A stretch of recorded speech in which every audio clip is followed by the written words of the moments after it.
अधिकार मिळावा, तिथल्या निग्रोंना मतदानाचा अधिकार मिळावा म्हणून मोठमोठाले आंदोलन करावे लागले, मोर्चे काढावे लागले, संघर्ष करावा लागला. डॉक्टर बाबासाहेब आंबेडकरांनी कुठल्याही संघर्षाशिवाय, कुठल्याही मोर्चाशिवाय या देशातल्या प्रत्येकाला मतदानाचा अधिकार दिला.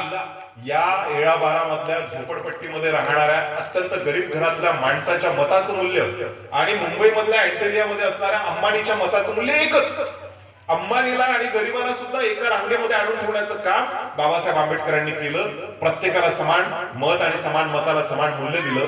मग बाबासाहेब त्याच्यापुढे म्हणतात की मी तुम्हाला आज राजकीय स्वातंत्र्य बहाल केलेलं आहे, लोकशाही प्रधान या देशात आपण प्रवास करतो आहोत, परंतु जोपर्यंत या देशातल्या सामाजिक विषमतेच्या दरी, आर्थिक विषमतेच्या दरी आणि शैक्षणिक विषमतेच्या दरी संपणार नाही तोपर्यंत या देशातली लोकशाही यशस्वी झाली असं म्हणता येणार नाही.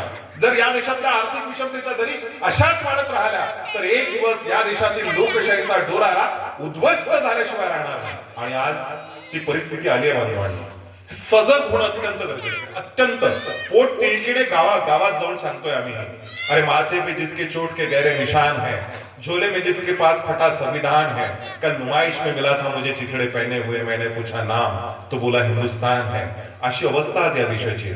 आर्थिक विषमतेच्या दरी किती वाढल्या तुम्हाला माहितीये? 1 रुपया, या 1 रुपयातले 70 पैसे तुम्हाला समजावं म्हणून सांगतोय.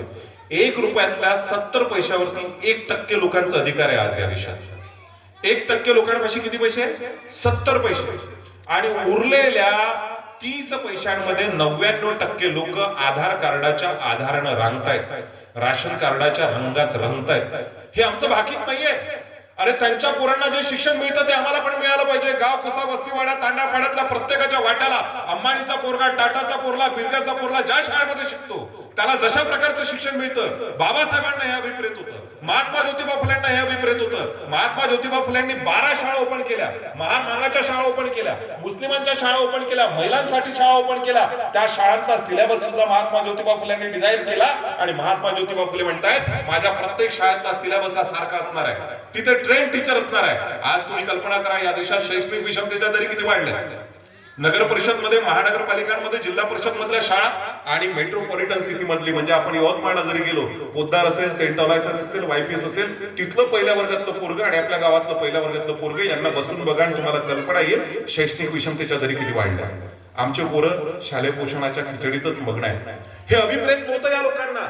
समतेसाठी संघर्ष या लोकांचा. हा संघर्ष समतेसाठी आहे. तुझ्या घरात आणि माझ्या घरातल्या प्रत्येकामध्ये ती समता असावी यासाठी संघर्ष. म्हणजे छत्रपती शिवाजी महाराजांपासून सर्वांचा. शिवाजी महाराजांचं सुद्धा या ठिकाणी मला दिलंय स्त्री शिक्षण. शिवाजी महाराजांचं सुद्धा स्त्रियांविषयक धोरण किती ताकदीचं आहे. महात्मा ज्योतिबा फुलेंचं स्त्रियांविषयक धोरण कसं आहे आणि बाबासाहेब आंबेडकरांचं कसं आहे. काय ताकदीचा संबंध माहितीये तुम्हाला? म्हणजे ज्यावेळेस छत्रपती शिवाजी महाराज 12 वर्षाचे आहे आणि इसवी सन 1642 मध्ये पुणे, सुपे, चाकण, इंदापूर या परगण्याची जहागिरी मिळाली. ते बंगळुरूवरनं, कर्नाटकातल्या बंगळुरूवरनं या ठिकाणी आले. जिजाऊ मासाहेब सोबत आहेत, जिजाऊ मासाहेब सोबत आहे. आणि शहाजी राजांनी छत्रपती शिवाजी महाराजांना राजमुद्रा दिलेली आहे. ती राजमुद्रा अशी होती, प्रतिपचंद्र लेखे व वर्धिष्णू विष्णू वंदिता शाहशनु शिवशैषा मुद्रा भद्राय राजते. हे तुम्हाला कळणार नाही परंतु तो जाहीरनामा होता, जाहीरनामा. आत्ताच्या राजकीय पार्ट्यांचे वचननामे, जाहीरनामे नाही.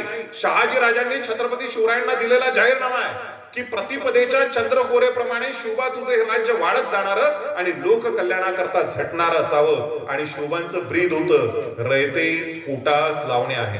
ज्यावेळेस शिवाजी महाराज पुण्याला आले आणि पुण्याच्या लाल महालामध्ये छत्रपती शिवाजी महाराज राहायला लागले, बाल कोळ्या हातामध्ये मासाहेबांनी तलवार दिली.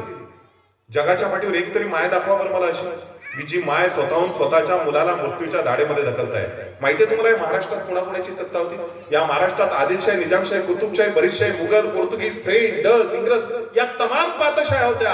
आणि त्या तमाम पातशाह्यांना तुला हाकलून लावायचंय. आणि या देशातल्या शेतकरी, कष्टकरी, मजूर, हमाल, गुलाम, शोषित, वंचित, पीडित, उपेक्षित, आबाल, वृद्ध, स्त्रिया, शेतकरी, कष्टकरी यांना अभय देणारं राज्य तुला निर्माण करायचंय. आऊसाहेबांनी शपथ घेतली शिवबांकडनं आणि हातात तलवार दिली. 14 वर्षाच्या पोराच्या हातात. ढोपरानं शेंबूड पुसण्याचं वय. आजही आपल्या गावातलं घरातलं कुठं 14 वर्षाचं रात्री 2 वाजता मुतायला लागली तर आईला उठवते. परंतु 16व्या शतकामध्ये जिजाऊ माँसाहेबांनी शिवरायांच्या हातात तलवार दिली आणि सांगितलं तुला या देशातलं शेतकऱ्यांचं कष्टकऱ्यांचं राज्य निर्माण करायचं आहे. आज आपण प्रश्न विचारला पाहिजे. आपण फक्त मतदान द्यायला जातो. विठ्ठल वाघ नेहमी म्हणायचे आम्ही मेंढर ज्याने यावं त्याने हाक लावं. 5 वर्षाच्या बोलीनं होतं आमचा लिलावं. दर 5 वर्षांनी फक्त आमची बोली लागते. कुठे आहे आमचा अधिकार? कुठे आहे? या देशातल्या संविधानाने जे फंडामेंटल राईट्स मूलभूत अधिकार दिले ते अधिकार तुमच्या आमच्यापर्यंत पोहोचले का? अजिबात नाही मित्रांनो. आज या देशामध्ये समता प्रस्थापित झाली का? अजिबात नाही. जातीला जातीच्या विरोधामध्ये, धर्माला धर्माच्या विरोधामध्ये, प्रांताला प्रांताच्या विरोधामध्ये,